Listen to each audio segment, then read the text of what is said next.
不可让尔等接近坤宁宫。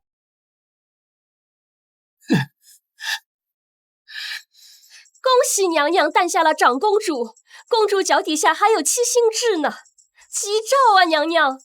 快，让我看看。嫣儿，这是你父母给你起的名字，希望你明辨是非，能言会道。娘娘，叛军朝着坤宁宫过来了，快！拿着信物，带着公主从暗道逃走。娘娘，我身为大夏皇后，受万千子民敬仰，国之危难之际，我定当与天子同在。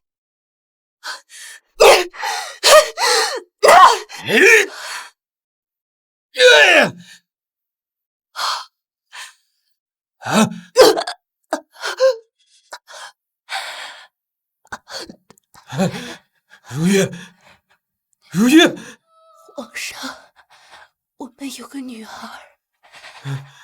我让冬梅带走了，她的脚上有七星痣。如玉，如玉！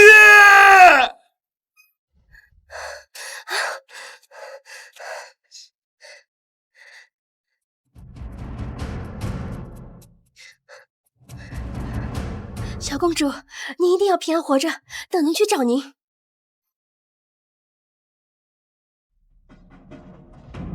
一群废物，来抓我！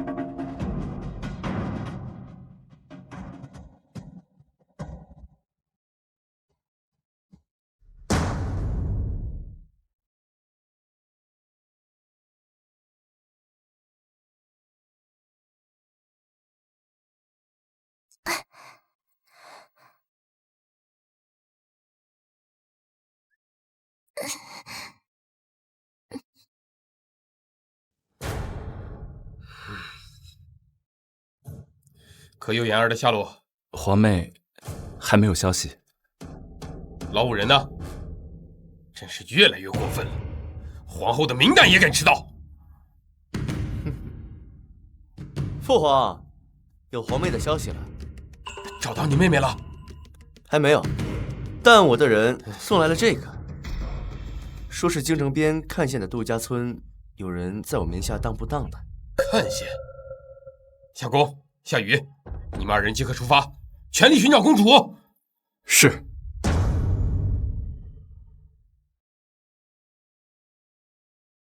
死丫头，那么慢，洗个衣服洗一天。娘，衣服实在太多了，我才洗得慢了点儿。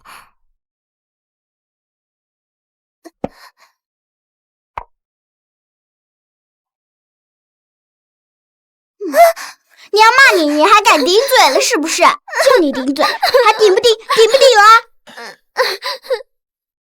来，娘子，多吃点。你省着点花吧。这些年，你靠着你死丫头的金镯子卖了不少钱。原本以为够我们一家人花10年，没想到他7年就花完。没事儿，他那玉佩挺值钱的，我今天拿到当铺当，换了这么多，够咱用1年的了。那1年后怎么办？和西北风啊？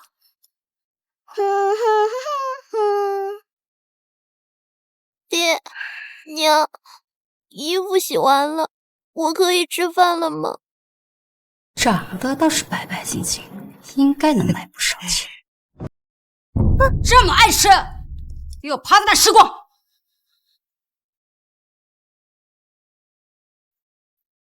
！6年前，要不是看你穿的那么好，你以为我能把你捡回来啊？没想到这些年你家里人都没有找过来，白吃白住我6、7年，真晦气！干脆咱把它卖给牙婆子，送到青楼，挣了钱还可以补贴咱们。青楼，我不要。爹娘，我可以干很多活，还可以上山去挖药材，卖了换钱补贴家用。求你们不要卖了我！闭嘴！赶紧吃完滚回屋里去！再敢多一嘴，现在就把你踢出去卖了！就因为我不是亲生的，所以就该被打吗？咱把他卖给牙婆子，送到青楼。长得倒是白白净净，应该能卖不少钱。不行，我一定要想办法逃出这里，我一定要找到我的亲生父母。哎呀，香姐，你看我今天给你带来的货多嫩啊！这个是挺嫩的，我们要了。后面那个太黑了，不能要。机会来了，你什么意思啊？我姐姐长得国色天香，有点黑怎么了？国色天香？就她那样也能称得上国色天香？那我们宝香楼的姑娘个个都天仙下凡了。你怎么能拿我姐姐和那些人比呢？你这人怎么这么没教养？居然敢拿我闺女和那些妓子做比较！教养？你们这些找我讨钱的，跟我谈教养？哼，怎么着？还想让我对你们恭恭敬敬的？哼，你们算什么东西？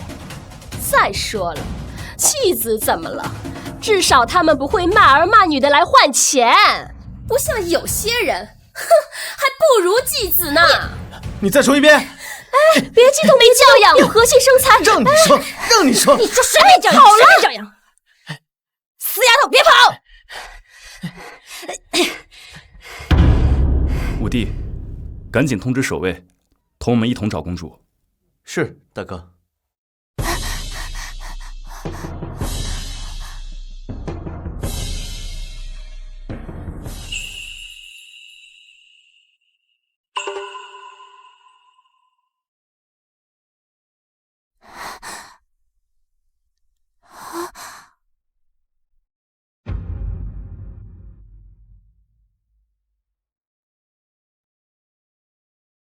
小公主如今也应该这般大了。别说，她的眼睛倒是跟母后一模一样。大哥，你说她会不会就是小公主啊？呀，都怪我，刚才没拦住。快，赶紧让人追上去。啊！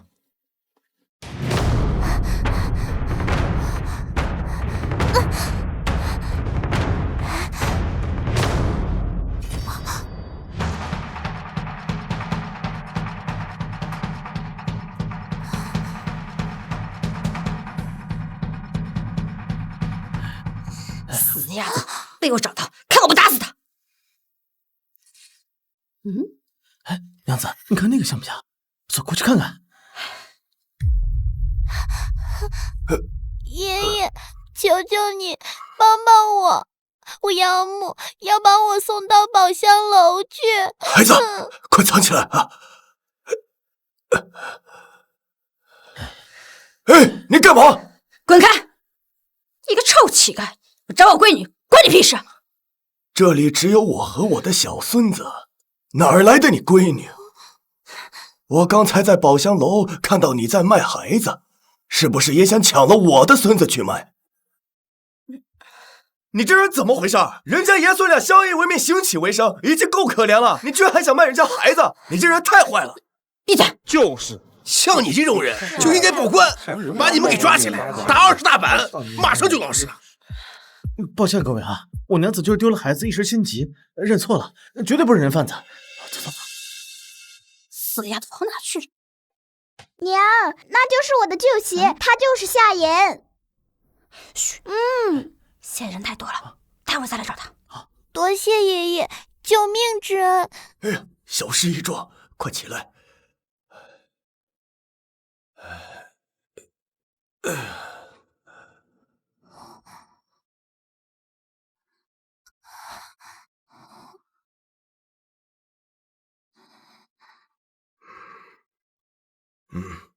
好，谢谢爷爷。今日望生帮出的对联出来了啊！谁能对出对联，照常奉上3个猪肉大包子。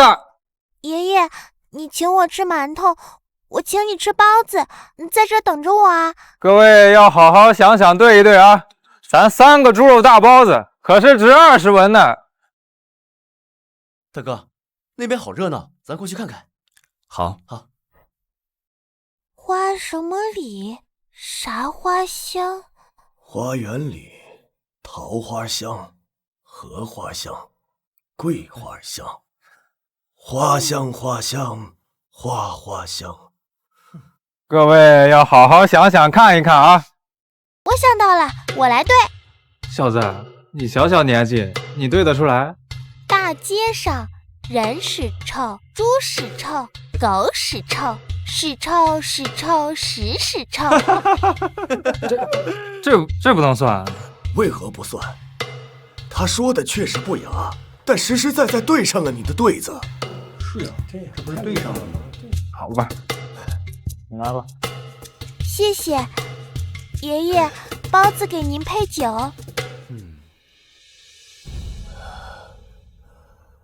30年了，还是第一次有人给我热包子吃。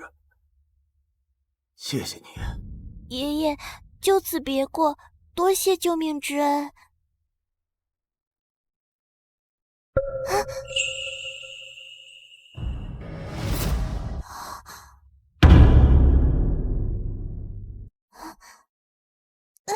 她是刚才桥上那个小女孩。大哥，她和母后好像啊。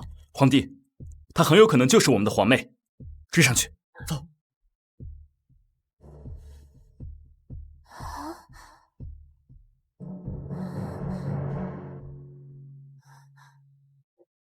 小贱人，你跑啊！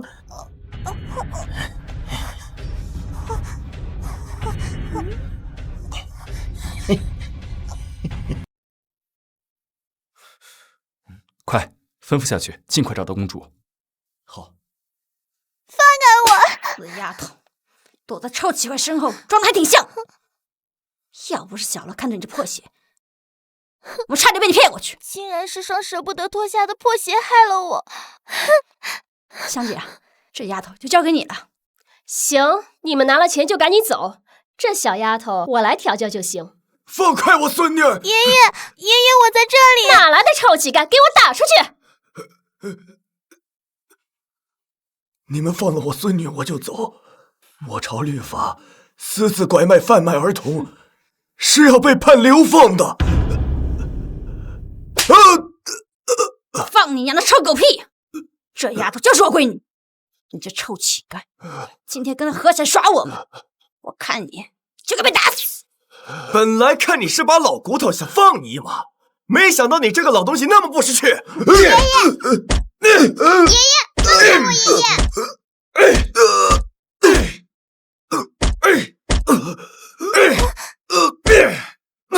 爷爷，臭乞丐，赶紧滚！别死在这儿，耽误我做生意。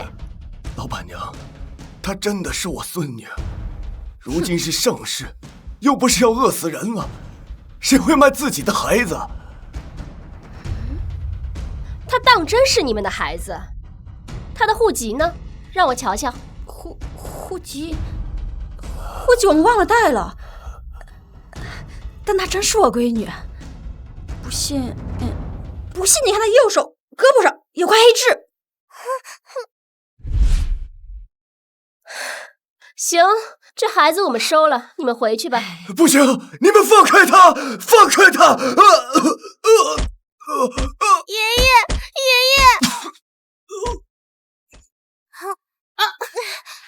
死丫头！你们要打就打我好了，打死我你也得偿命。偿命？你是我买下来的，今天我就算打死你，官府也找不到我头上。小丫头片子，仗义是仗义，就是没什么脑子。罐子拿来。我看你呀，今天就是不长记性，我来亲自教训教训你。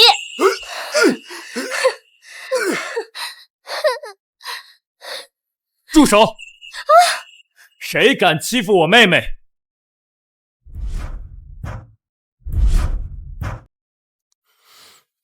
哎呦，两位官人见笑了。奴家刚刚正在整治要逃跑的小丫头片子。官人，您喜欢什么样的？我把我们这儿的姑娘全叫出来，给您好好挑一挑。不必了，我是来找人的。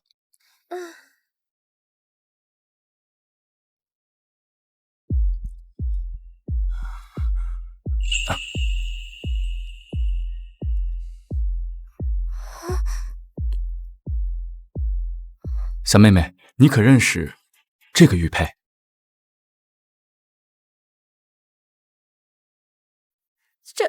这不是小乐的玉佩吗？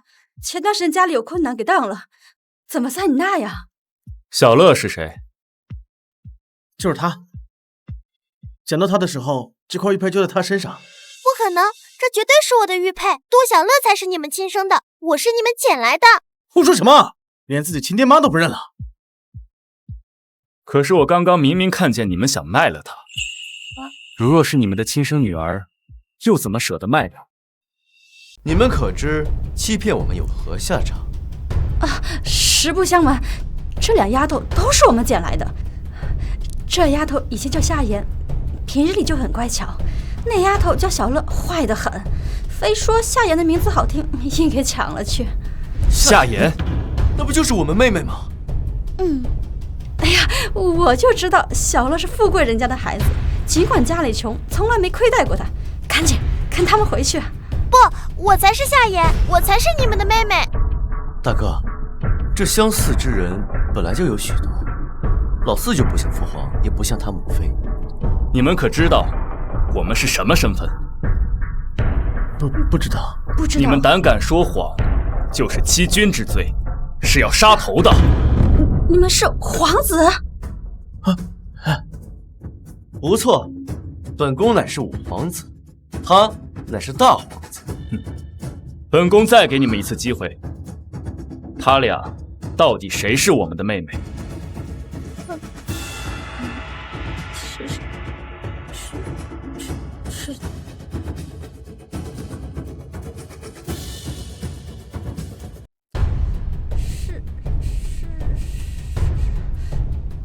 草民知道谁才是你们的妹妹。起来说话。是她。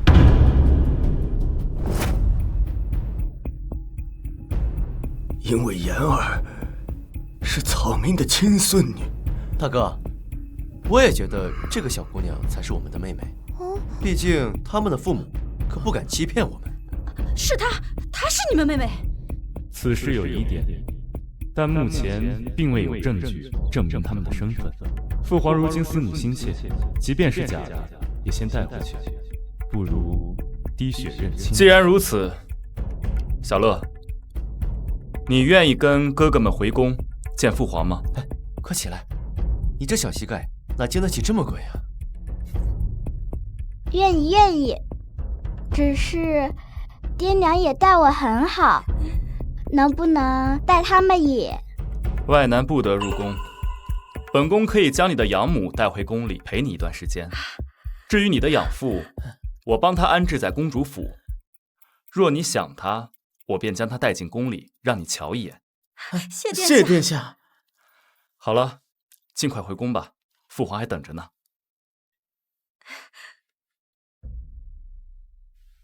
这钱够赎他10几次了，让他跟他爷爷回去吧。如若日后本宫再发现你有贩卖人口的恶行，后果自负。小人再也不敢了。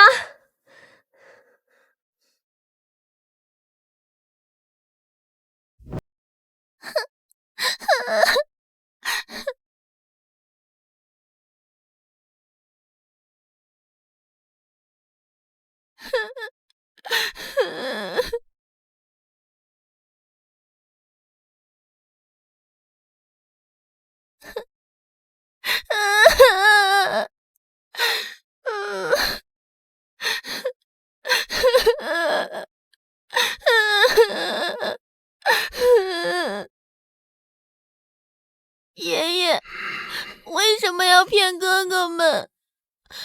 孩子，皇宫复杂，你就算回去，也要遭遇不少事儿，不如先放下吧。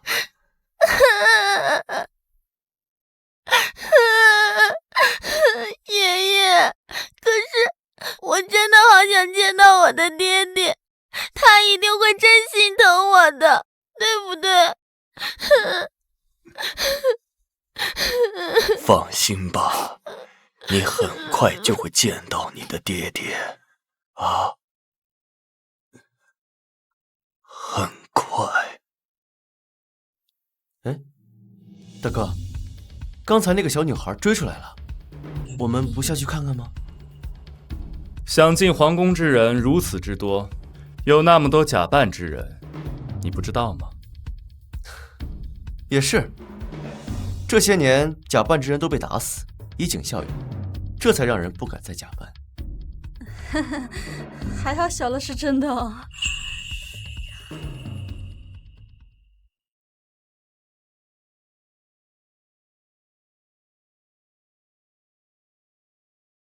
如玉，你能否告诉朕，咱们的言儿到底在哪儿啊？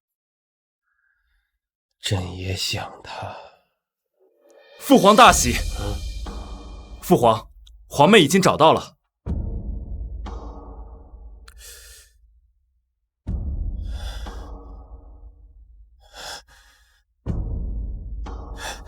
起来。你是言儿吧？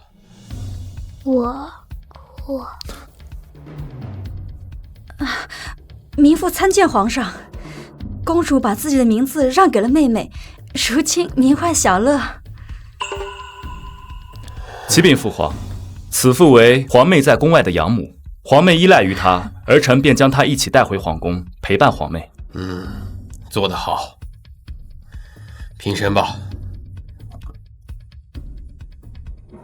我是你父皇，以后你就住在宫里，父皇陪你好不好？公主。好，父皇陪小乐，小乐开心。今日不早了，早点回去休息，明早一早起来去给你母后上香。来人，让小乐他们去休息。是。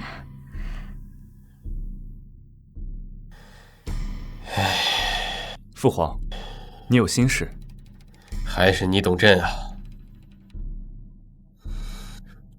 明日找宫里的嬷嬷看看，公主身上的胎记是否能对上。是。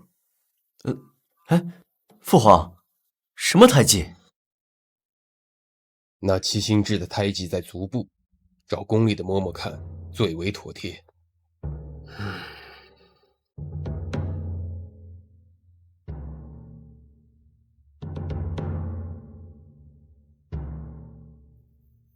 孔嬷嬷，听说皇上让你去照看那个小贱种，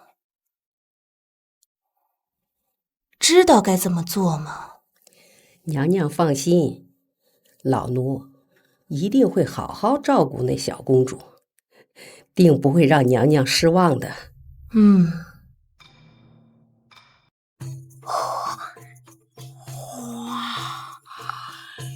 这么多宝贝，全是纯金的，发财了！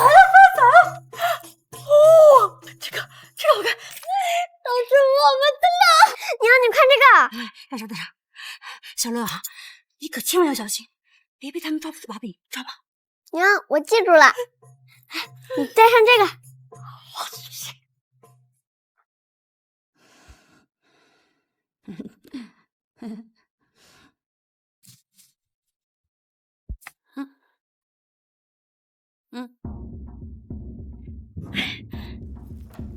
大胆狗奴才！公主还在休息，你们竟敢擅闯公主内室！看什么看？这些都是陛下赏赐的。贵人恕罪，老奴是奉命来鉴定公主身份，请公主露出足底，让老奴确认胎记。胎记？公主是殿下亲自带回来的，你们敢怀疑公主的身份？老奴是奉旨行事，公主莫要为难了。哎，你们敢动公主？放开我！放开我！放开我！放开！放开我！放开！放开我！放开我！公主，放开我！得罪了。放开我！放开我！放开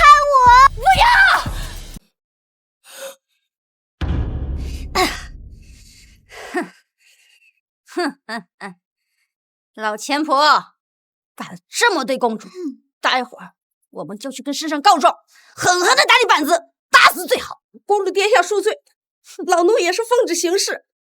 晚了，你们所有人怠慢公主，一个都跑不掉。公主饶命啊！皇上驾到！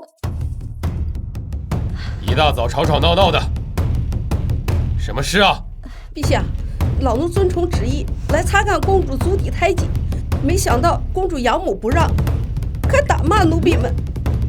老奴看他们反应激烈，以为又是冒充公主之人，这才强行抓获公主足底一探究竟。胡说八道，分明是你蛮横在先。老奴不敢欺君，圣上可以问他们。父皇，这孔嬷嬷是宫里的老人了，一向守礼。只是这皇妹的养母出自村野，兴许是野蛮惯了。孔嬷嬷，公主身上的胎记验证的如何？公主足底确实有七星红痣。杜鹃，你是小乐的养母，她很依赖你，但不代表你在宫里就可以出手伤人。以后孔嬷嬷就留在这里，教你们规矩。啊！小乐，稍晚些，父皇来用膳，你今日再歇歇。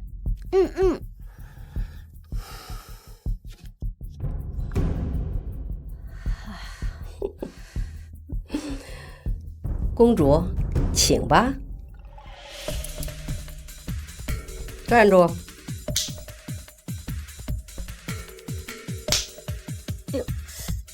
不学了，我不学了，我不学了！站住！狗奴才，敢对公主动手，我要告诉圣上，让他砍了你脑袋！这可是圣上亲自下的口谕，更何况历代公主都是从小要接受礼仪培训，你细欲阻止，莫非你是想让公主被人贻笑大方不成？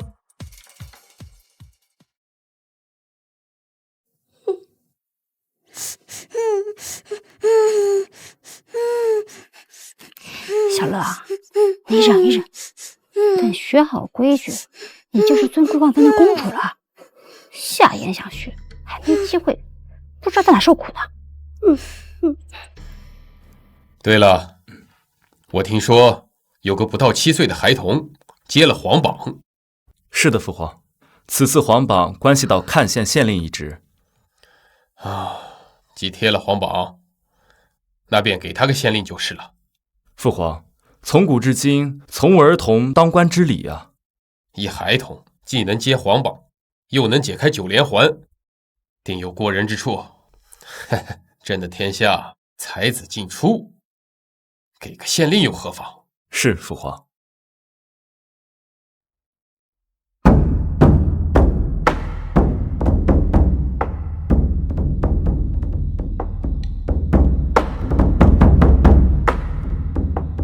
小丫头，这个9连环很多学士都解不开，你说你要试试？我能解开。毛都没长齐，小孩儿还想解9连环？爷爷，他们在笑什么？无会之人的话不必听进耳里啊！你这个死老头儿，还说我污言秽语！你跟你家老婆子生儿子的时候，怎么不说淫秽呢？我们走，明日再来。爷爷，咱们今天就试试吧。我想早点见到爹爹。还不放弃？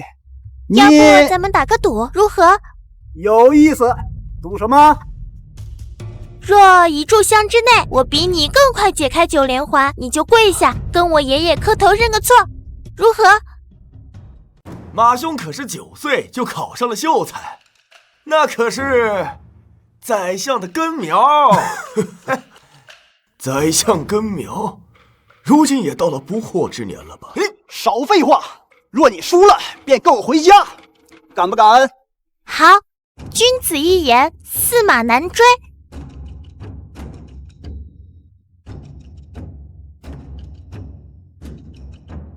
哼！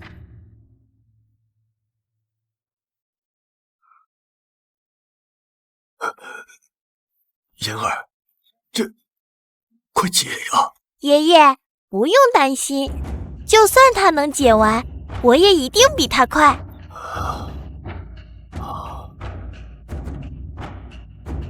好，我就知道我兄弟可以。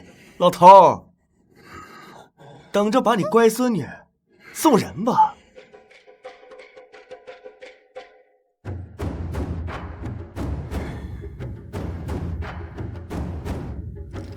哈哈，我解开了！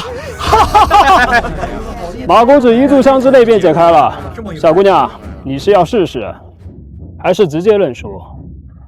都还没结束，为什么就劝我认输？哼，我都要这么久，你以为你能成功？这样吧，我看你是个弱女子，便让你一程，你也不用整得比我快了。只要你能在这炷香之内解开，我就算你赢，怎么样？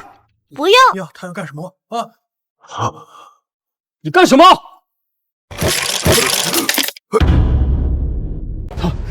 你敢毁坏皇上御赐9连环！你们睁大眼睛看看，皇上说了，只要最简单的方法。我这难道不是吗？没错，9连环个个相断，确实是最快和最简单的方法。这确实是最简单、最快。怎么样，大树，给我爷爷跪下，磕头认错吧。我朝律法，凡秀才及以上学子，当众承诺又毁约的，取消称号，并无法继续参加选举。秀才好歹是受封的，你们居然叫秀才给你们跪下，你们好大的胆子！你且先跪，若是将来想报官，我也自然配合。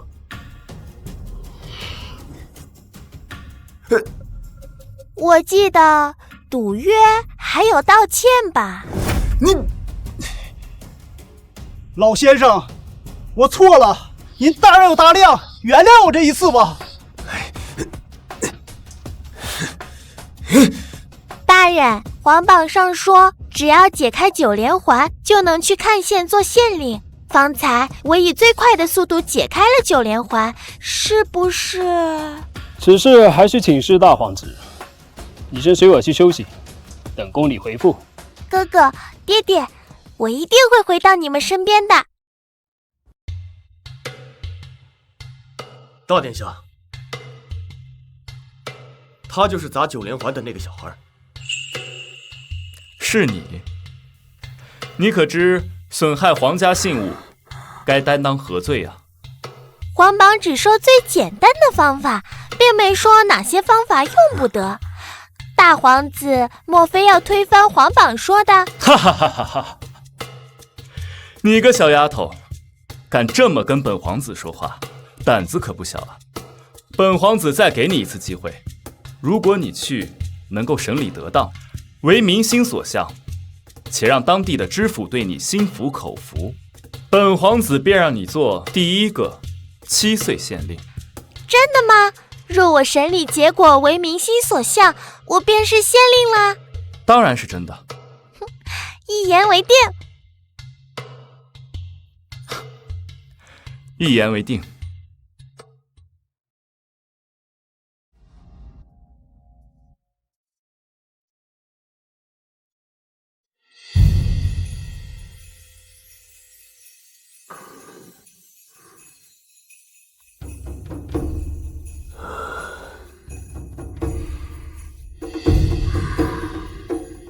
威武呀！小孩当县令，这不是胡闹吗？听说接了皇榜，是个聪明的。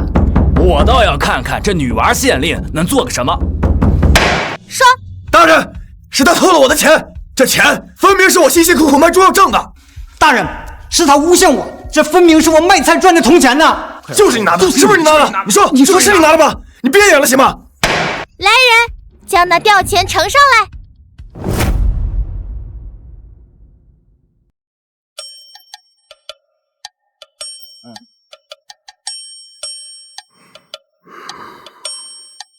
看，他还舔了一口呢。这孩子不会饿了想吃奶了吧？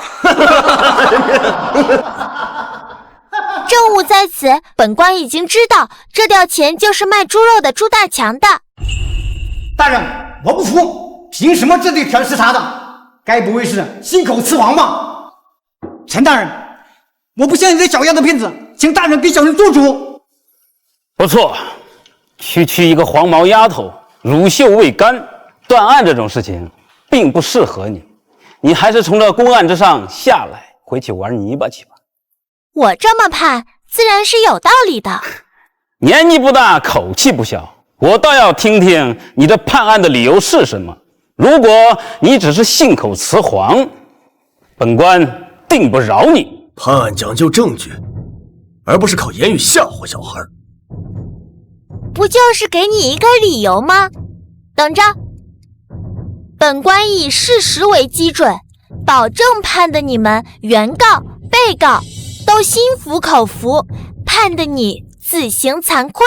他们两人贪位相邻，如今又各执一词，更没有人证，你该如何让众人心服口服啊？我可以审问铜钱，让铜钱自己讲话。审问铜钱，这铜钱又没长嘴，怎么说话呀？让他玩，我看他能玩出什么花样来。这个就是你说的那个接黄榜的小姑娘？是的，父皇。挺有意思的。铜钱乖哦，铜钱乖哦，告诉我谁是你的主人。你要是不说话，我就要打你了。你招了是吧？招了我就不打你了。玩够了吧？玩够了就下去，别耽误本官判案。别啊！铜钱告诉我说，只要端一盆热水来，他就立马开口说话。来人，上一盆热水，本官要看看这铜钱是如何开口说话。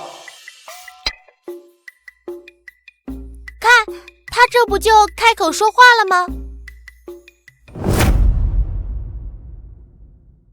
他这不就开口说话了吗？胡说八道！本官今年48，言不聋耳不花，我怎么没有听到这铜钱开口说话？我看你就是老眼昏花。铜钱明明都告诉你了，他的主人就是肉贩子朱大强。胡说八道！你看这小姑娘果然聪慧。父皇，儿臣不明白。你呀，还不如这小姑娘聪明呢。我看你就是在胡搅蛮缠。来人，把她给我拉下去。唉，你怎么就是不聪明呢？铜钱入水，立马出现了一身油乎乎的汗，这分明是朱大强切完肉后摸铜钱导致的。王铁山，你服不服啊？大人，我服，小的服了。原来如此，父皇，这钱上有猪油，在水里猪油进出，这是谁的钱，便一目了然。陈大人，我这个县令当的，你是不是心服口服啊？不过是有一些小聪明罢了。这样，最近有一桩孩童杀人案，如果你能审理得当，我便彻底服你。怎样？有何不可？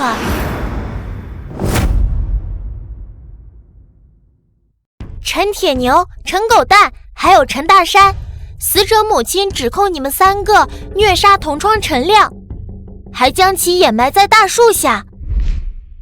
现在知道怕了，在夫子面前告状的时候怎么不知道怕啦？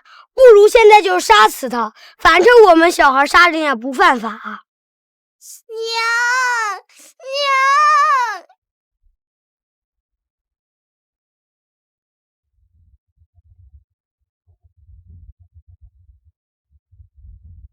罪无可恕，公堂之上，可愿认罪？行，认罪认罪，就是我们杀的，反正我们未满15岁，根本不需要坐牢，更不会杀头。真是泯灭天良！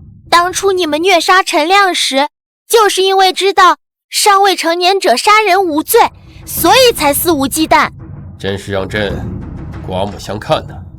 是啊，父皇，他才6岁半，竟有如此思维，而且不受他人左右，确实难得。6岁半？是啊，父皇。他看着和皇后倒有几分相似。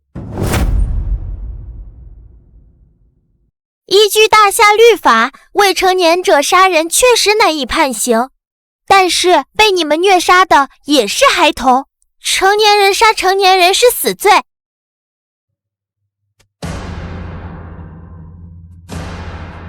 那孩童杀孩童也是死罪，如此才可。你个小娃娃，你毛都没长全的你胡说八道什么呀？你赶紧给我下来！现在衙门档案都已经如此毫无章法了吗？你儿子不也毛都没长全，都会开始虐杀同窗了。你别在这胡说八道啊！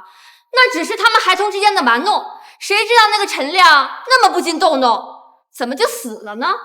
无耻！县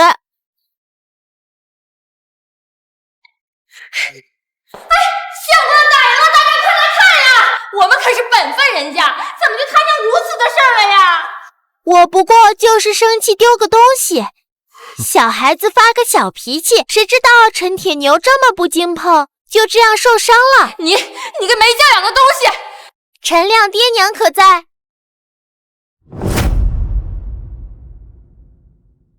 亮子的父母跟着船队已经半年没回来，我们是他的爷爷奶奶。大人，你可千万要为我们亮子做主啊！从陈亮离世到现在，那3人的家人可有上门送礼致歉过？没有。这群天杀的小畜生，没抓来之前还天天跑到我们家门口喊我们家要绝后了，我们上他们家要公道，他们还打伤了我们的腿和脚。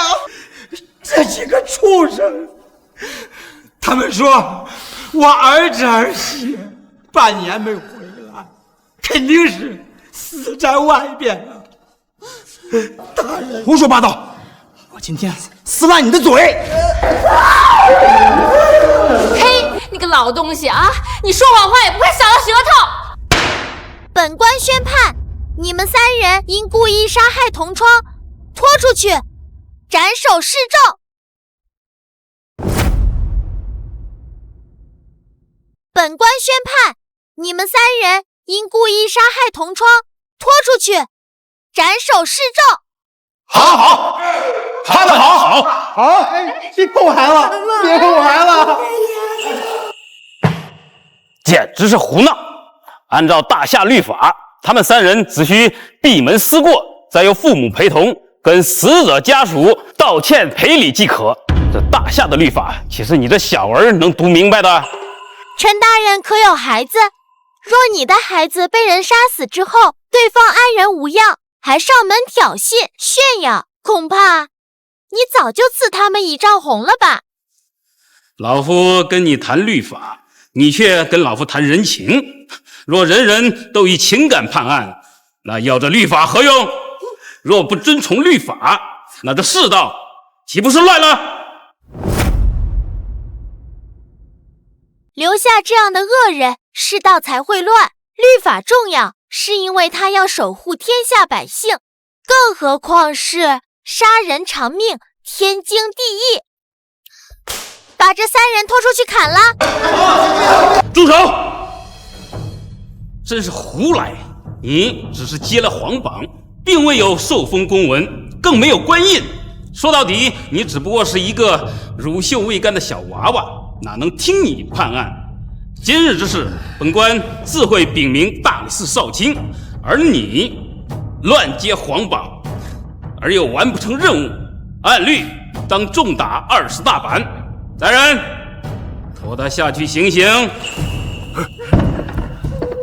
放开我！住手！哪来的刁民？你敢！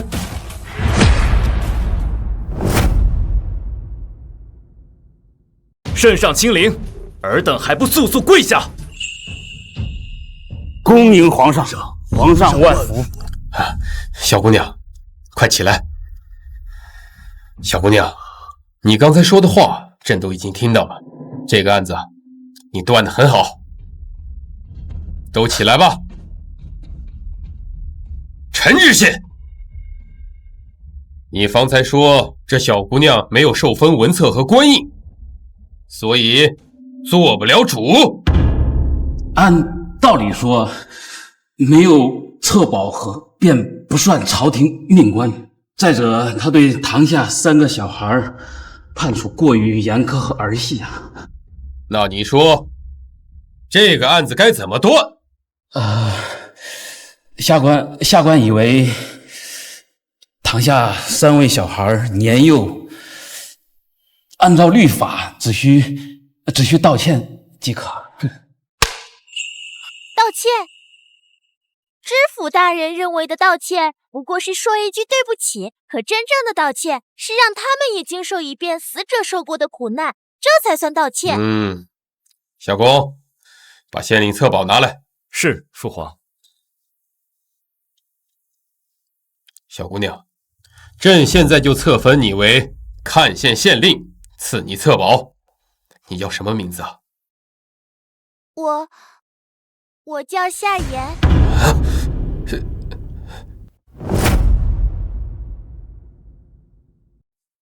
我叫夏言。你叫什么？夏言。你今年6岁半。生辰是什么？父皇，此处人多眼杂。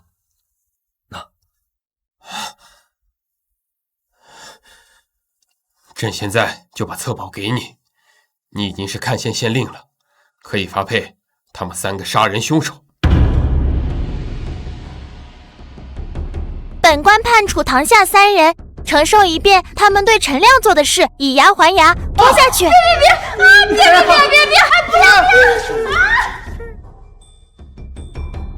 我刚才听到那个小孩叫你舅爷爷是吧？小公，是。陈知府包庇亲戚，知法犯法，带去大理寺领罚。来人呐，把他给我带下去。没事，散了。小姑娘，现在没有外人，我是你姐姐小乐的亲爹爹。你现在告诉我，你为什么叫这个名字啊？夏言，你还不死心是吧？抢了小乐的名字，还假他的身份，太过分了。我没有抢杜小乐的名字，是你们偷了我的名字，还抢了我的玉佩拿去当铺档。闭嘴！住手！小姑娘，继续说。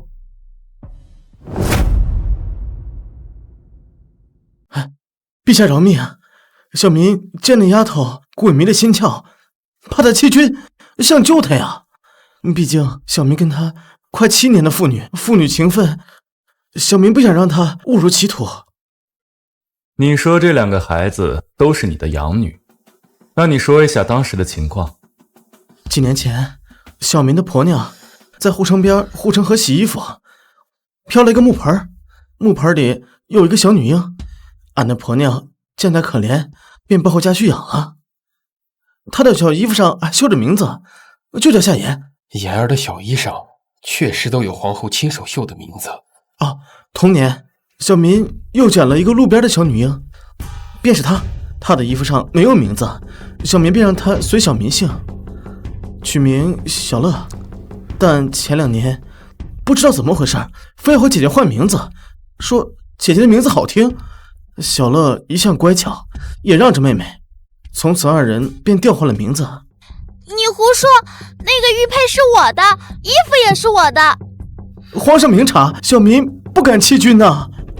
父皇，虽然她长得像极了母后，但是小乐身上有胎记，他2人的养父又如此的说，恐怕此事还得细细斟酌。你可有什么办法证明自己？玉佩和衣服都被拿走了，该怎么办？我是不是永远回不到父亲和哥哥的身边了？草民有办法。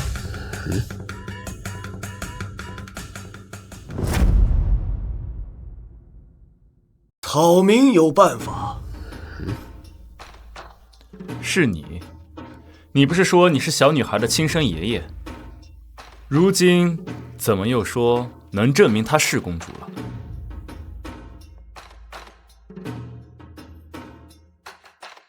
严皇后的那块玉佩，是严大元帅在洛家寺的高僧所赠，后来作为嫁妆进入宫中，里面还滴了帝后的指尖血。你怎么知道？若想知道谁是真正的公主，需将二人的指尖血滴入这玉佩之中，若出现凤凰图腾，便是真正的公主。这件事皇后只提起过一次，眼前之人不一般。这不可能有这种玉佩，不可能！滚！你是不是怕了？没有。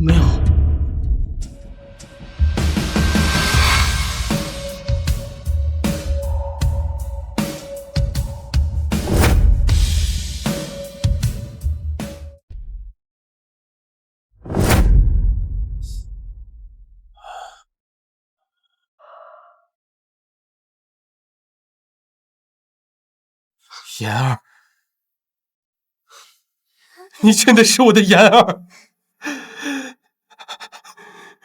真的是我的妍儿，我终于把你找着了，妍儿。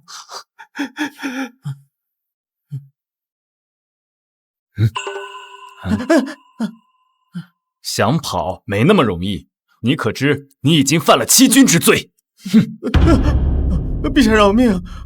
小明和家里的婆娘没生孩子，却在同一时间捡到2个姑娘，一时没看清，认错也是有可能的，并非故意欺君啊！该死！在宫中与杜小乐相处半个月，总感觉不对劲，原来是被你们骗了。你刚才是想打妍儿是吧？哪只手想打妍儿？给我砍了！皇上饶命！皇上饶命！小人知错了，小人自己打回来！别看小人手！别看小人手！别看小人手！我自己打回来！你别看小人手！别看小人手！爹爹，妍儿，怎么了？有什么事，尽管跟爹爹说。杜家人虽然待我不好，但也是将我养到这么大。砍手砍脚就算了，冒名顶替我进宫的杜小乐，这段时间恐怕也受了不少罪吧。你在宫外是怎么知道的？是诸葛爷爷告诉我的。杜小乐这半个月确实受了不少罪。站住！你干嘛？我乃公主养母，你敢不顺着我？这东西我要了！你放手！这可是蜀地织造司给杨妃娘娘的寿辰之礼，你竟敢争抢！若是弄坏了，小心杨妃娘娘扒了你的皮！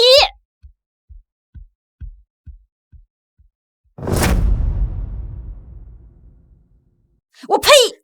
拿来！一个小小的杨妃而已，拿来！圣上这几日对公主的喜爱，你们没听闻吗？别说几匹破布，就算是有杨妃的命，圣上也不会犹豫。放手！哎呀！哎，你个不长眼的老东西，敢踹我！孔嬷嬷，掌嘴！哎呀！我是公主母亲，你敢打我？你们怎么可以打我养母？打她又如何？公主的母亲是先皇后，就凭她一个山野村妇，也敢自称是公主的母亲，真是找死！你可知这后宫之中，皇后在时，杨妃娘娘是一人之下，万人之上。皇后薨逝，杨妃娘娘乃是当之无愧的后宫第一人。就凭她，区区一个养母，就算今天被打死，皇上也不会怪罪咱们杨妃娘娘。继续打！敢打我，跟你拼了！皇上驾到！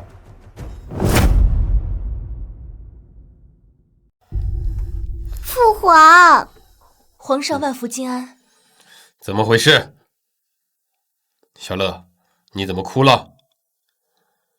谁这么大胆子，敢招惹公主落泪？父皇，是杨妃娘娘看小乐不顺眼，故意殴打小乐养母。父皇，你要为小乐做主啊！杨妃，如今你越是跋扈了，连朕的掌上明珠都不放在眼里吗？皇上息怒，和宫上下谁不知道您将公主当成眼珠子似的疼，臣妾无事，惹她干嘛呀？何况平日就算是一个小宫女，臣妾也未曾刁难啊！实在是公主的养母方才侮辱先皇后，臣妾看不下去，这才教训了她。侮辱先皇后？刚才她先是将蜀地送给臣妾的生辰礼撕毁了，臣妾也就忍了。后来她又自称是公主的母亲，公主的母亲乃是为了天下百姓战死的女将军，就凭她一个山野村妇也敢如此自称吗？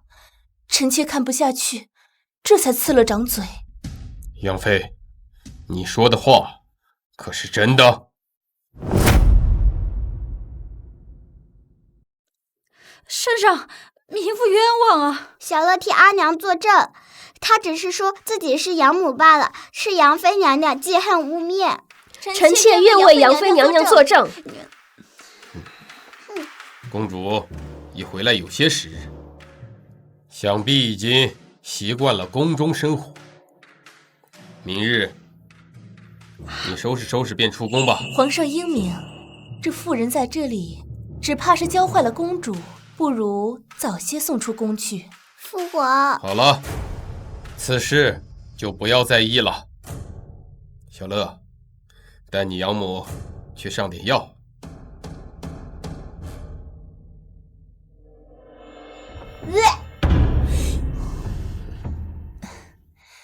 既然皇上为臣妾做了主，那臣妾也先告退了。先皇后逝世多年，却一直占据着皇上的心。本宫不明白，到底是输在了哪里？娘娘，先皇后已去世，现在陪在圣上身边的也只有您呐。可本宫不服，本宫自认才貌双全，却比不过一个死人。就连他生下的小贱种，也回来占据皇上的心。娘娘，后宫现在您最大，难道您还怕一个黄毛丫头不成？说得对，那就让我看一看，这小贱种能在我手里过几招。听闻杨妃娘娘性子泼辣，养母和杜小乐那一套，看来在她那儿确实是行不通的。诸葛爷爷好厉害，什么都知道。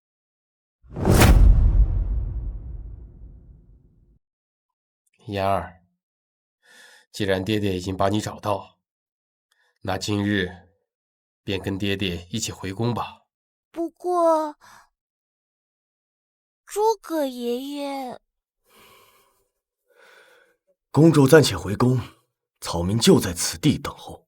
好呀，太好了，我能和亲生的爹爹一块住了，还可以看看娘亲长什么样子。虽然她去了天上，但爹爹一定有很多娘亲的画像吧？自然有啊。走吧，咱们一起回家。好。把杜春生跟那女人一起抓起来，还多留意诸葛的一举一动。是，父皇。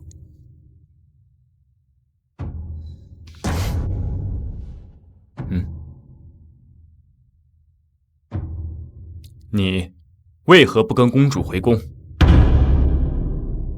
反正很快就会回来，何必一块儿进去呢？哼！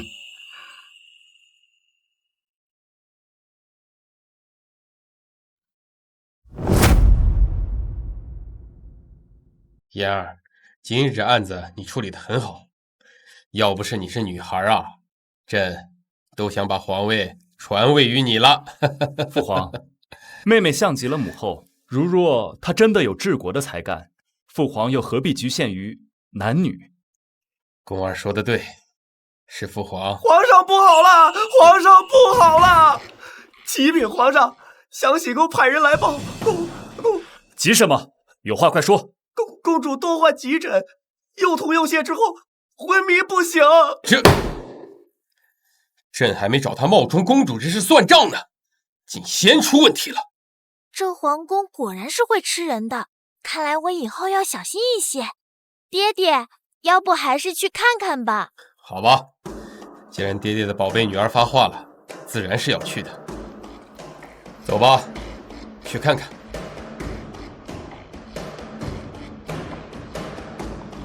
参见陛下，公主这不是生病，她这是中毒了。中毒？平时她吃穿用度都是最好的，连饮食都有专人看着，怎么可能中毒？此毒为野狼深山五副草所致，一次并不能致于死亡。寻常人看来只是肠胃脆弱罢了，吃超过10次，毒就会深入骨髓，腹泻虚脱致死啊！是谁这么大胆子？妍儿，这件事情你怎么看？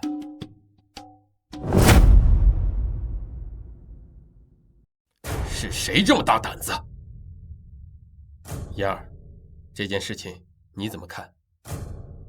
一个是因为恩怨，另一个是因为争夺，亦或者杀人灭口。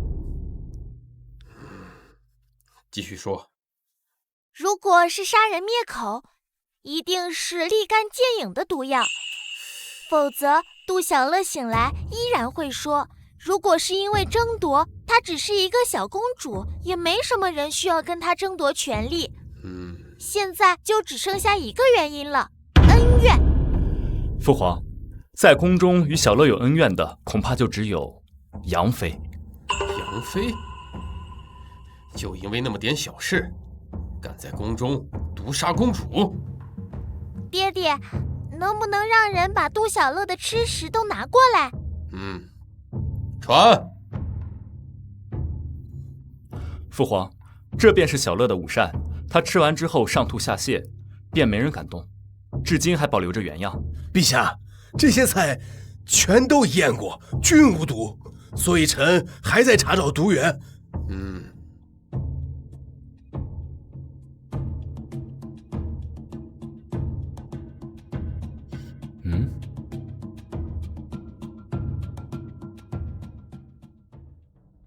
陈太医，你快来瞧瞧，这是什么？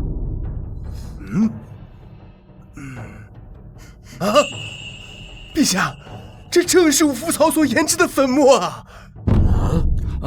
这毒没下在饭菜里，而是下到了餐具上，这样的残羹就查不出毒，就觉得杜小乐只是单纯肠胃有损。陈太医，你先下去吧。是。下毒者如此心思缜密。福德海，宣杨妃过来。前慢。父皇，杨妃根基深厚，没有十足的证据，恐怕……你说的对啊，但是朕只要想到她毒害公主，朕就生气。幸好杜小乐冒名顶替，否则今日便是朕的妍儿倒在这里了。爹爹别着急，今日之事不必神伤。杨妃娘娘投毒失败，必有后招，咱们只需守株待兔即可。妍儿小小年纪能有此思考，爹爹心中甚是欢喜啊。看来我宅在府邸每日休闲的日子快来了。只要父皇立了妍儿为皇储，我就可以不用每天管那么多破事儿了。哼！乖女儿，今晚就住在坤宁宫偏殿，爹爹给你讲故事啊。还有哥哥，别管他。父皇，您累了一天了，赶紧回去休息吧。爹爹，您快去休息吧。快休息吧，父皇。你，走。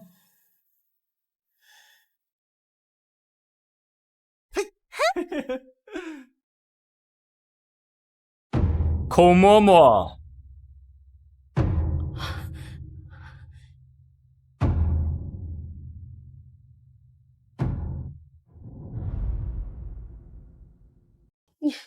你们怎么来了？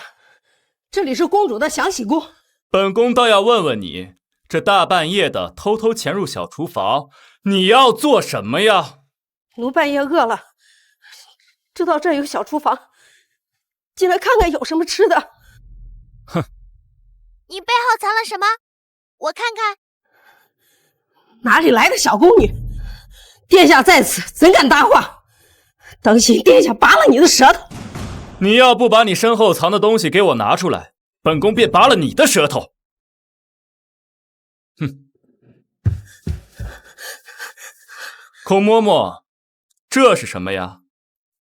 莫非你偷偷潜入这里，是想毒害公主？这是老奴自制的调味品。哦，看着也不像啊，是吧，大皇子殿下？是，本宫也觉得不像是调味料。孔嬷嬷，你若自证清白，便亲口尝一尝，如何？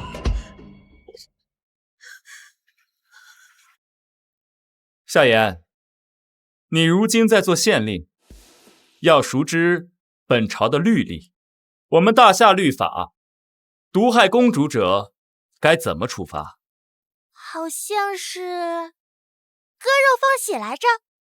哦，就是犯罪者硬生生地看着自己的血流干，肉消失，然后一点一点的、慢慢的被折磨到最后一刻。哎呀，既然这位嬷嬷都吃了，看来真的是调味品了。大皇子殿下，咱可不能冤枉好人嘞。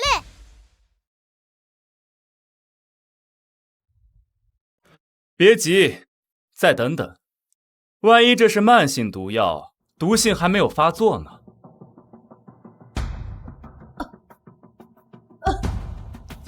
孔嬷嬷，你这是毒性发作了吗？不是，是奴脾胃虚寒。你这个老贱婢，还不快给我如实招来！如若你招出幕后的指使者是谁，本宫便免去你的处罚。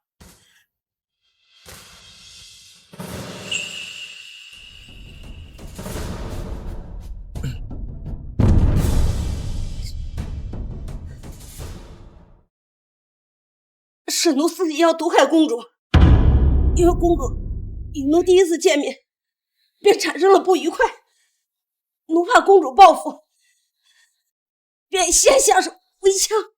孔嬷嬷，你大皇子殿下，既然孔嬷嬷都这么说了，就先押去大牢吧。或许我有办法。把这个贱婢给我押下去。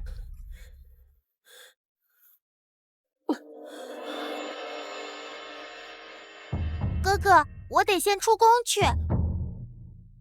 为什么呀？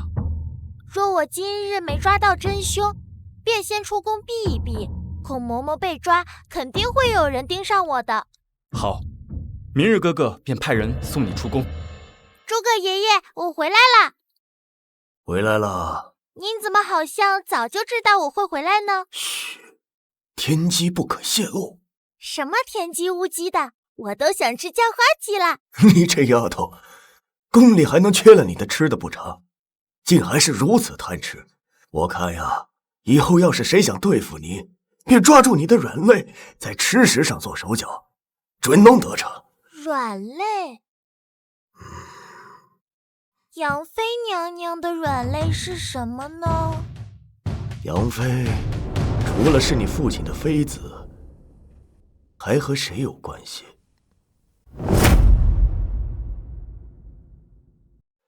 杨妃除了是你父亲的妃子，还和谁有关系？是五哥哥的娘亲，娘亲的软肋一般都是自己的孩子，所以杨妃娘娘的软肋就是五哥哥。记得回来吃叫花鸡。知道啦。爷爷，都安排好了，和我说说呗，都是怎么安排的？我去买了一点泻药，然后让五哥哥陪杜小乐吃饭。大口吃。好吃吗？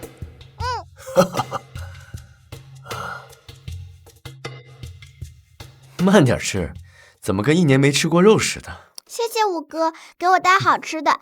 自从入宫以后，再也没吃过这么美味的东西了。虽然宫里的食物都很精美，可是为了我们的健康，味道都太差了些。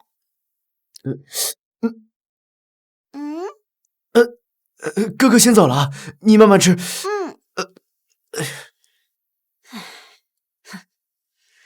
哎呀，真是金枝玉叶，吃点不干不净的东西，肚子就疼了。你不吃，我吃。嘿，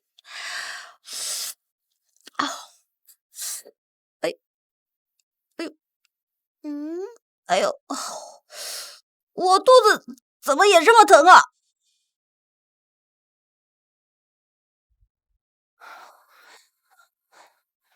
雨儿，雨儿，你怎么样了？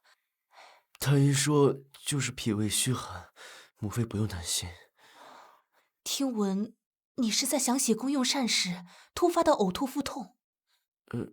是啊。好端端的，你不在自己宫里待着，跑去详写宫干什么？母妃，你怎么了？不就是陪妹妹吃个饭吗？雨儿乖，刚才是母妃不对，来，把这个吃了，你的病就会好。母妃，这是什么药？太医给我开过药了。闭嘴！你现在是中毒了，这个是解药，你把它吃了就会好。母妃，您怎会知道？难道您给皇妹下药啊？谁？是朕。皇上。父皇。杨妃，不打算解释一下吗？杨妃，不打算解释一下吗？臣妾略通其黄，看雨儿脸色，判断雨儿中了毒。无需把脉，只需看看脸色，便能断出病因。怕是扁鹊转世也没有杨妃这等本事吧？哦，杨妃恰好还带着雨儿所中之毒的解药，哼，真是太巧了。不是，臣妾这药是能解百毒之药。是吗？那你有没有发现，雨儿不是中毒，只是吃了普通的巴豆呢？父皇，您这是怀疑母妃给皇妹下药，用儿臣作曲？我的傻儿子，这还用问吗？皇上，是不是我们母子二人加起来都比不过先皇后？杨妃，不要在孩子面前胡说八道。我胡说八道？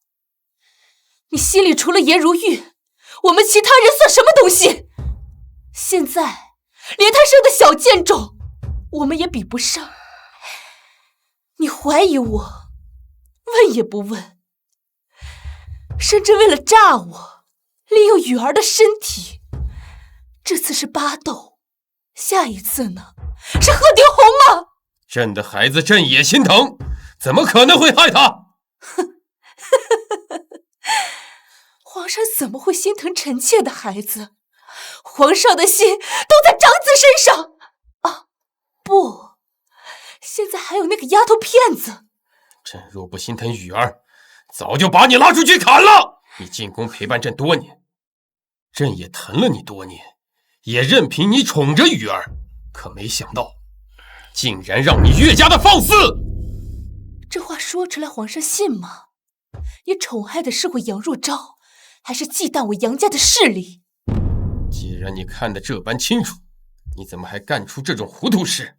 难不成你是仗着你母家的势力赌朕拿你没办法，还是你母家也参与了此事？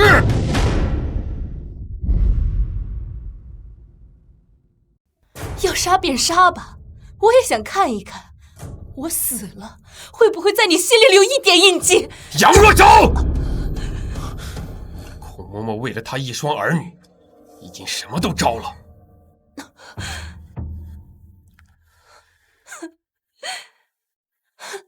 朕念在你我多年的情分上，只想听你亲口说说。但你的态度呢？不但没有一丝悔改之意，还口口声声把所有的过错推到旁人身上。皇上真是好手段啊！既然你什么都知道，又何苦来问我呢？哼，说到底，若不是您非要让那个什么山野丫头来继承大统，朕家又何苦如此啊？什么？父皇，您要让皇妹继承大统？事到如今，朕也无话可说了。朕念在你是女儿生母份上，不会废除你。夏郎，你还是爱我的，对吗？从今往后，你就禁足在宫殿内，此生与我不复相见。父皇，父皇当真如此狠心？是你母妃想要害公主。虽然杜小乐不是真公主，但她意图不轨。朕没有杀她，已经算是从轻发落了。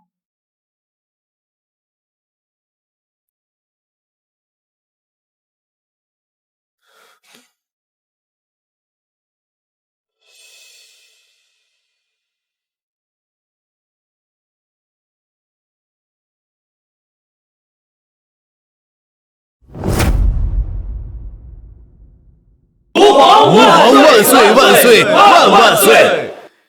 今日朕有要事宣布，想必各位大臣也有所耳闻。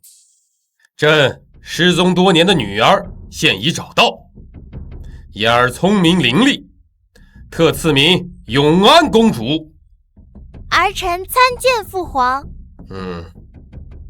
皇上，臣有一事不明啊。但说无妨。公主不是前几日已被找回了吗？怎么这又……朕接下来正要说此事。言儿流落到杜家，可杜家一家苛待言儿，甚至把自己的女儿送进来，顶替了言儿。带进来！皇上，糜夫错了，糜夫真的知错了，留我们一命吧！父皇，我才是真的，他是假的。冥顽不灵！现如今都已真相大白，从今往后，杜家后人，男子不得为官，女子为奴为婢。此外，杜家一家流放塞外。皇上圣明。带下去。言儿，我们可养了你6年啊！父皇，请将他们3人交予儿臣处置吧。准。你帮我把那6个碗拿来。是。我给你们一个机会，这3个碗，你们要金碗还是要破碗？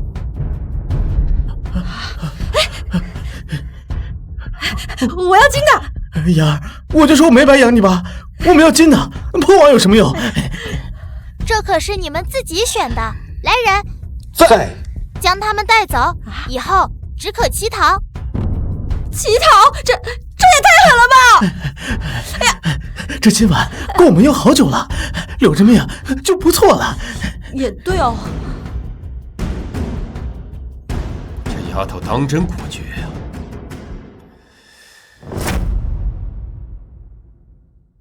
今日宴请各位爱卿，不必拘束，该吃吃，该喝喝啊！皇上，漠北王子求见。不是还要3日才进京吗？父皇，对方恐怕来意不善。总算来了。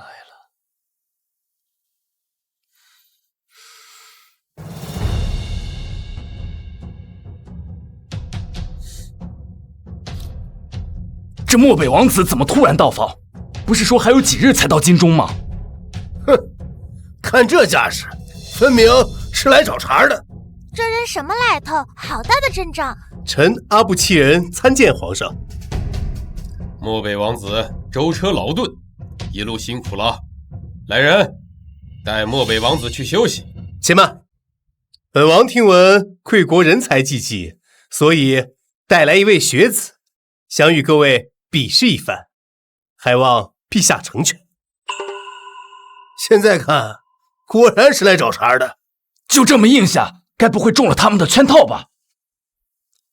皇上不会是怕了吧？笑话！漠北王子，本朝泱泱大国，学士才子多如牛毛，区区比试何足挂齿？自然不惧，请。这比试得有彩头啊！不如咱们输的一方割让一座城池，如何？皇上万万不可呀！朕自信必赢。好，小王就喜欢皇上的气度。哼。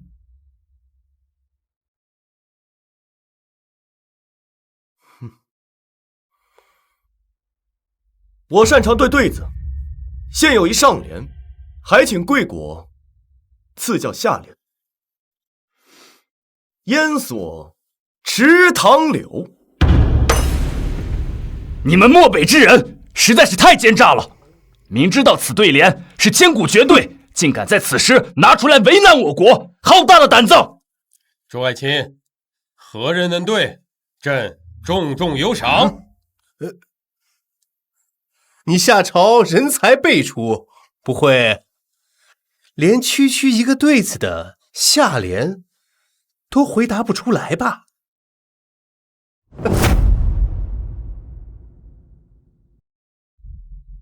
夏公，你可有解？父皇，儿臣有一下联。炮阵海城楼。好，不愧是大皇子，这么难的对联都能对出来，对的真是恰到好处。臣让了。且慢，小王可还没有输。虽然这下联对仗工整，但意境不同。若想赢，还需对出意境相同的下联。夏公，你可有另外的下联？这下联对出已实属不易，还谈什么意境相符？哼，你大夏该不会没人对得出来吧？谁说我大夏无人？你大夏的人才呢？本王倒是想见见。我大夏人才辈出，只是不想欺负你。这等对子，我一个小孩就能解出来。黄口小儿，也敢大放厥词！王子，别与这种乳臭未干的小屁孩一般见识。他这个年纪，只怕是连大字都不识几个，更何况对出千古绝对呢？你也罢，就让你们再闹腾一会儿。皇上，您可以准备转让城池的文书了。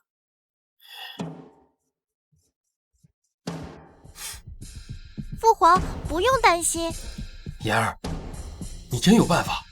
父皇放心，儿臣胸有成竹。不妨诸位先听听我的下联。我倒是要看看你能讲出什么东西。烟锁池塘柳，我对柳然锦江堤。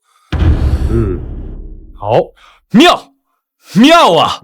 此联不仅五行对仗工整，而且与上联意境相符，此乃绝对也。不知这个下联你们服还是不服？不知这个下联你们服还是不服？这臭丫头，不是书都没读过几天吗？居然这么厉害！王子，你们漠北的城池，朕就笑纳了。连个孩子都比不过。王子，你别生气，下一轮比试，他们绝对比不过我。说大话也不怕风大闪了舌头。下一轮，我要和贵国的学士比试珠算。哼，上一轮你们也是这么自信，朕不介意再多一座城池啊！废话少说，赶紧出题。诸位请听题：一位农户养了鸡和兔，已知鸡和兔共有51只头，172条腿。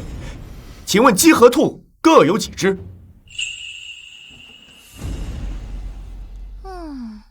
众所周知，这珠算考的不仅是结果的对与错，还有答题的速度。如若你们不能在半炷香之内解答出这道题，那也算你们输。这鸡和兔子，一个4只脚，一个2只脚，这怎么算啊？不如我们现在传召农夫上殿。不行啊，他们限制了时间。皇上，刚刚您吃下去的城池可能要还回来了。狮王子又要输掉一座城池才对，这么简单的题，我顷刻之间就能答出来。刚才的对子算你运气好，珠算的答案又怎能如你胡诌？来人，拿算盘。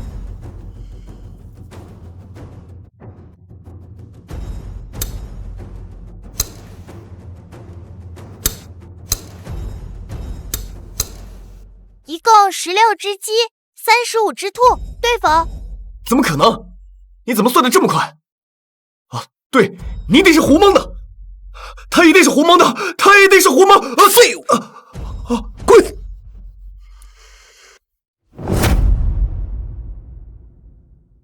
废物！滚！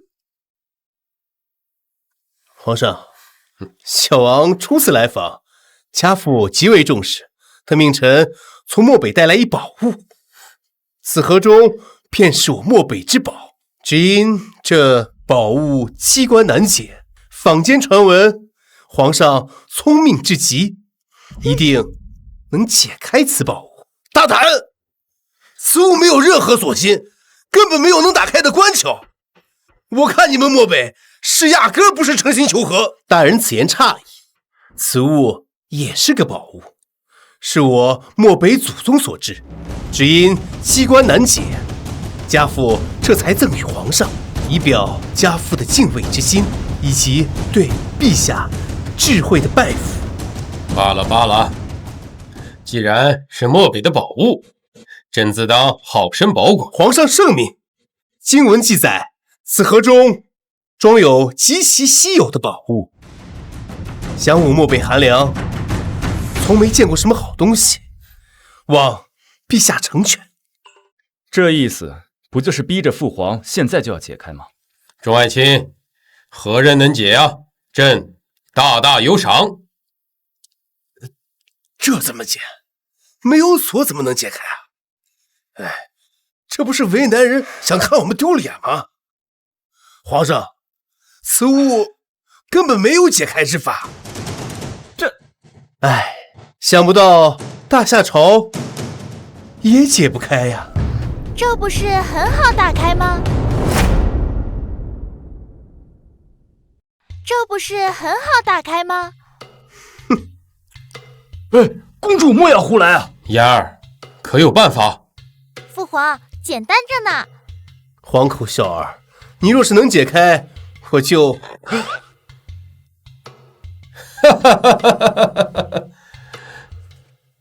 父皇，是颗夜明珠，不是啥大宝贝，咱宫殿里可多了。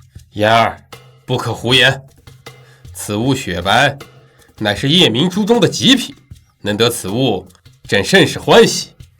那父皇，此物就送给儿臣吧，正好儿臣身上的衣服缺个珠子。你呀，王子，你输了。皇上，臣愿赌服输，答应的城池给你便是。但是，小王也有一个请求，请讲。我要与他和亲，成年后嫁给本王做王妃。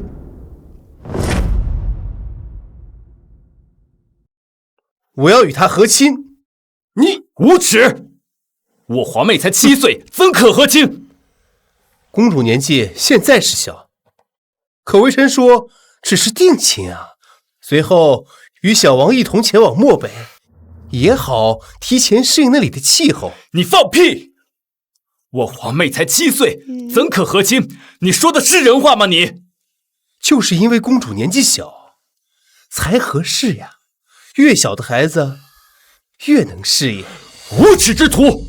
你居然觊觎一个7岁的孩童，你简直不要脸！又不是立刻成亲，只是提前去适应那里的气候与习俗。你们都不问小公主愿不愿意嫁给小王吗？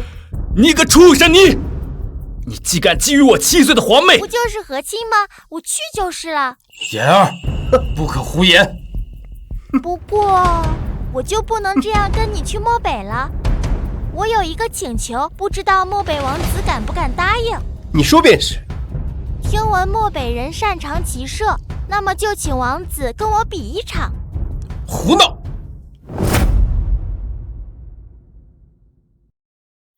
既然言儿要坚持，那父皇只能同意了。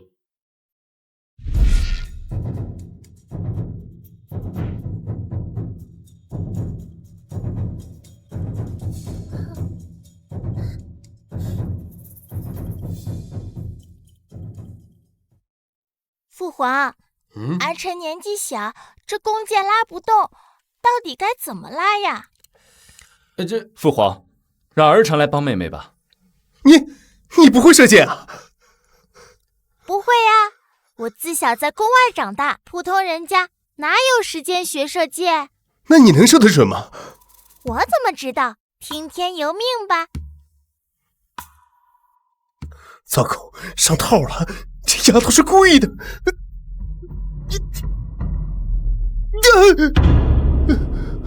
射歪了。来人，再给我拿支箭来。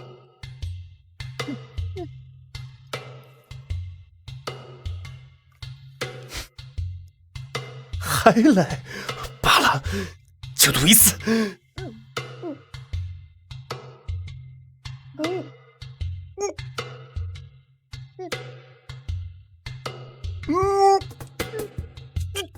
别！我认输，不比了。可你刚才不是很坚决的要娶我去漠北吗？你都这样向我父皇求亲了，岂有变卦的道理？不是我非要娶你，是他，这些都是他告诉我的。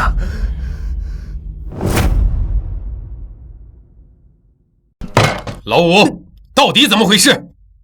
父皇，儿臣朕对你太失望了。来人，家法伺候。父皇且慢，请父皇饶恕五哥哥。他如此待你，你还替他求情？是啊，言儿，你的五哥哥，我的五弟如此的顽劣，是该好好受些处罚，才能长长记性。皇兄所言极是，可五哥哥所作所想都是受了杨妃所言才会如此。若因重重责罚五哥哥，恐怕也难以让他悔改。他犯下如此大错，若不惩罚他，难解心中愤怒。平日里五哥哥最厌恶什么？他平时最厌恶的是父皇读书。那便罚他每日晌午，烈日最足的时候，让他到御花园中温读书，直到背下10篇古文为止。这个法子好，父皇。既可以让五弟吃苦，还能多加学习。难不成就这样宽恕他了？父皇，这可不算宽恕。每日做自己不爱干的事，可比刑罚更加磨练人心。父皇，您就答应了吧。罢了罢了，既然如此，那便依你就是。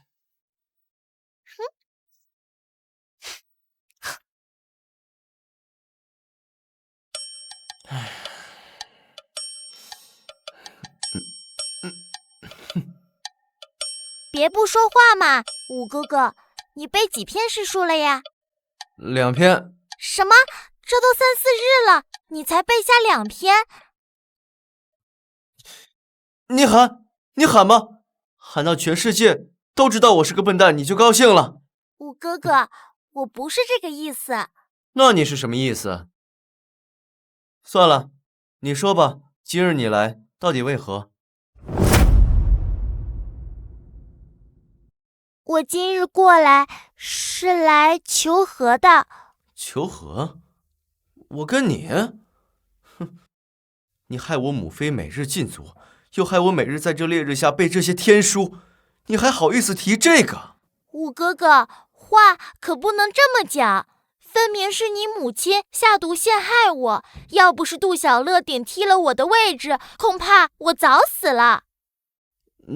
你说这些我都知道，可父皇要把皇位传于你，母妃说了，那储君之位生来就是属于我的，如今你横插一脚，我怎能忍？五哥哥，且说这都是谣言。再说了，就算我当不上皇上，你也未必当得上吧？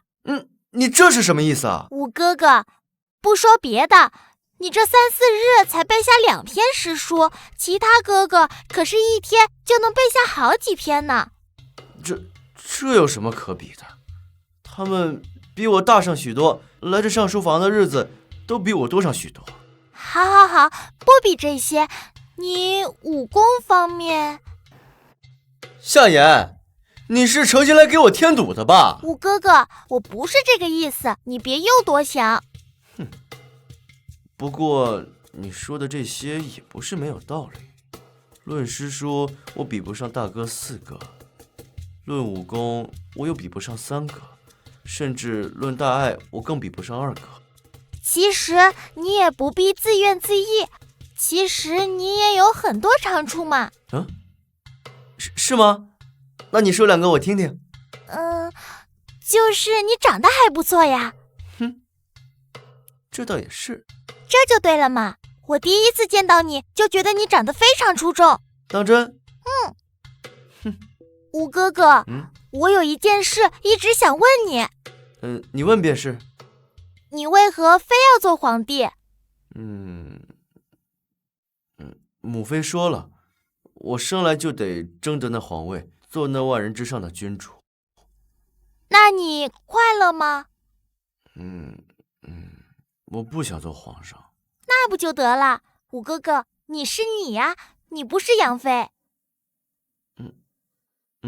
公主，外面有人来报，说是赵家又偷了李家的鸡，让您前去断案。赵家和李家昨天摸狗，今天偷鸡的，有完没完呀？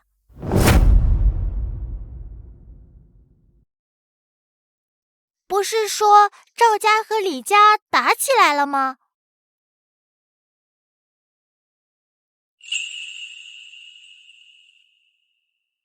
人呢？小丫头片子，就你已配跟我斗？我用你的命去换我儿子的储君之位。立储君是国家大事，五哥不是储君的好人选。雨儿不是储君人选，难道你就是了？你一个山野丫头，凭什么跟我儿子抢？父皇自有考量。他一念之间的选择，浪费了我10几年的心血，凭什么？就凭他没有势力盘根错节的外家。你是？在下行不更名，坐不改姓。蜀地诸葛是13代孙，诸葛博温。哦，你是严家的那个军师？杨妃记得倒是如此清楚。你还没死呢，你将全家人都害死了，自己还活着，果然是一个灾星。我克父克母，当初要不是你杨家人陷害我，将我给严将军的锦囊调换，他又何故战死沙场？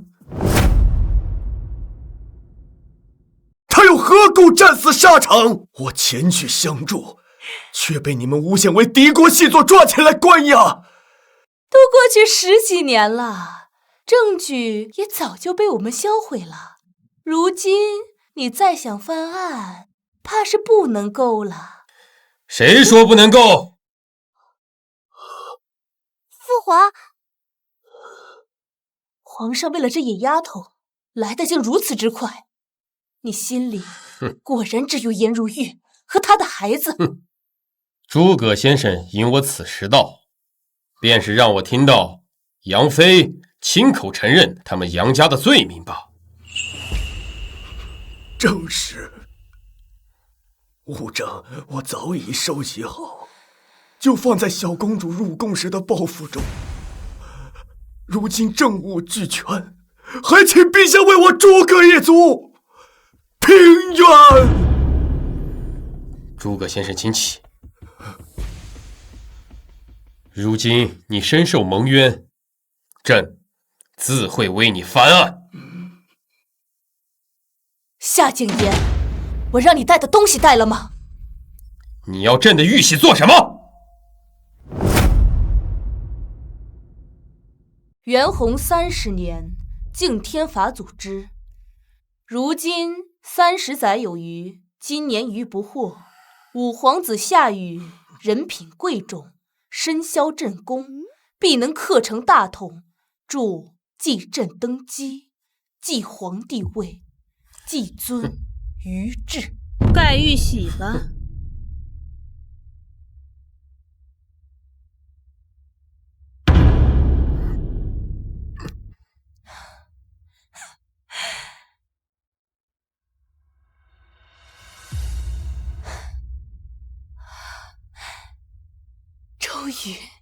终于，我的雨儿终于可以名正言顺地继承大统了。皇上，我也不想这样，这都是你们逼我的，就让你心爱的长公主跟我一起下地狱吧。母妃住手！雨儿，母妃，我不想做皇帝，我只想和您在一起。母妃，回头吧，还来得及。孩子，你父皇不爱我们，既然这样，我们就得到这天底下至高无上的地位吧。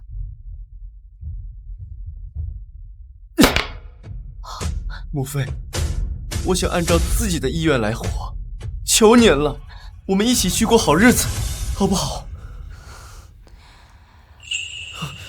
母妃，太晚了。不晚。母妃，你怎么了？母妃，你怎么了？母妃，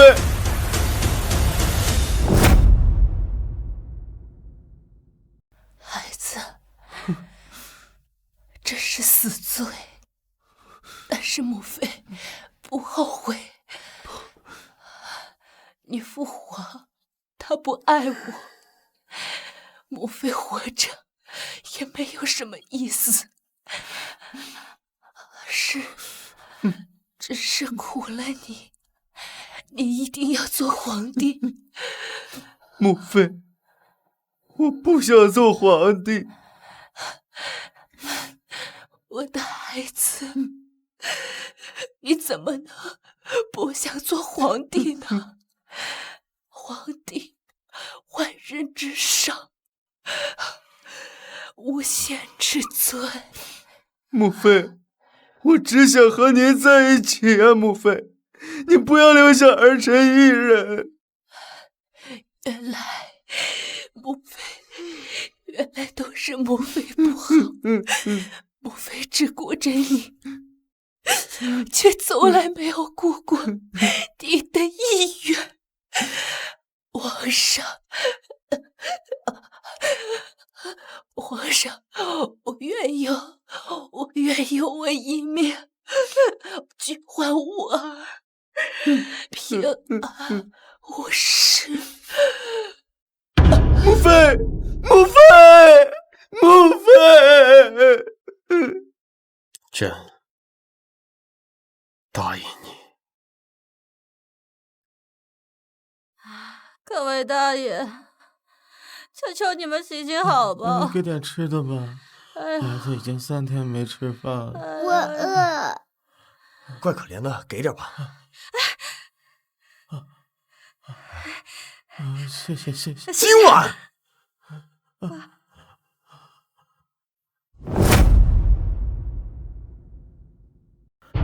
哎呦！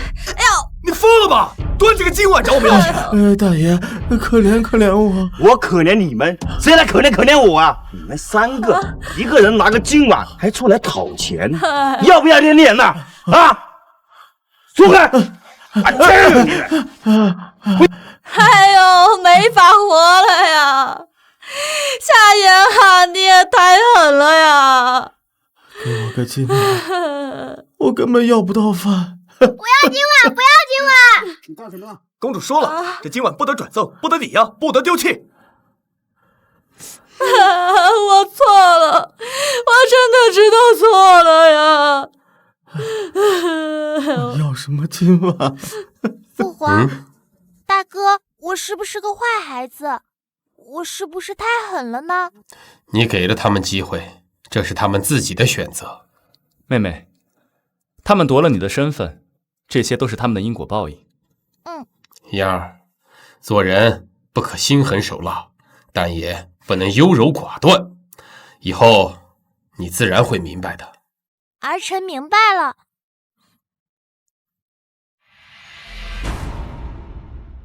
元弘31年，元弘帝退位，皇太女夏言继位，改元为则天元年。